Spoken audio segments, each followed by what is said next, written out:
If in case you are using the Samsung mobile, then this video is especially for you. I'm a Samsung mobile user for more than 2 years now. I'm using currently Samsung S20 FE 5G. So this is a Snapdragon version. So keeping these things aside, in this video I'm going to share how to check the battery health in your Samsung mobile.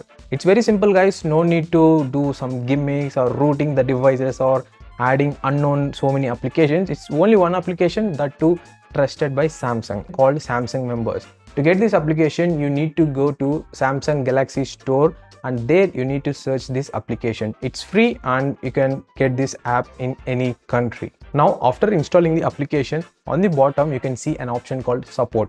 Click on it. After that you can see phone diagnostics. Click on it. Here you can see bunch of options regarding your mobile. You can check the volume buttons, you can check the vibration motor, speakers, camera, display and many more. But for this video, we want only battery health. So if you scroll down on the bottom, you can see battery option. Click on it. That's all. Here you can see the battery life. It is showing normal, which means it is going to soon turning into bad, and I'm going to change the battery soon. See, actually there are 3 categories are there. Number 1 is good, number 2 normal, and finally number 3 is bad. If in case your mobile battery, in this app it is showing bad, means your battery cycles are very low. In terms of percentage of health of battery, it's like 55% or below your battery is there, which is directly giving you the bad battery backup. Whereas good is like brand new battery, like 75% and above your battery health is there. If it is in normal, it means that in between 55 to 75% is there. Currently I'm using this mobile for more than 2 years now, so that's why it is in normal condition, and soon within maybe 6 or 8 months it is going to be like going to bad condition. So after that I need to change the battery to get the good battery backup.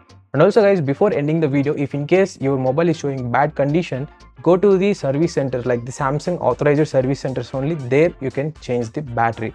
Even though it is little costlier, but instead of local shops or local repair persons, these authorized service centers has a special trained persons, and they will repair your mobile perfectly and without having any issues. I'm guaranteed for that. And by the way, this is not a Samsung sponsored video, just I'm sharing the information. Like this video if you like this information, and also share if possible to any of the Samsung mobile user. And also don't forget to comment down whether it is showing good, normal or bad battery health in your mobile. So I'm waiting for your comment. Just comment below.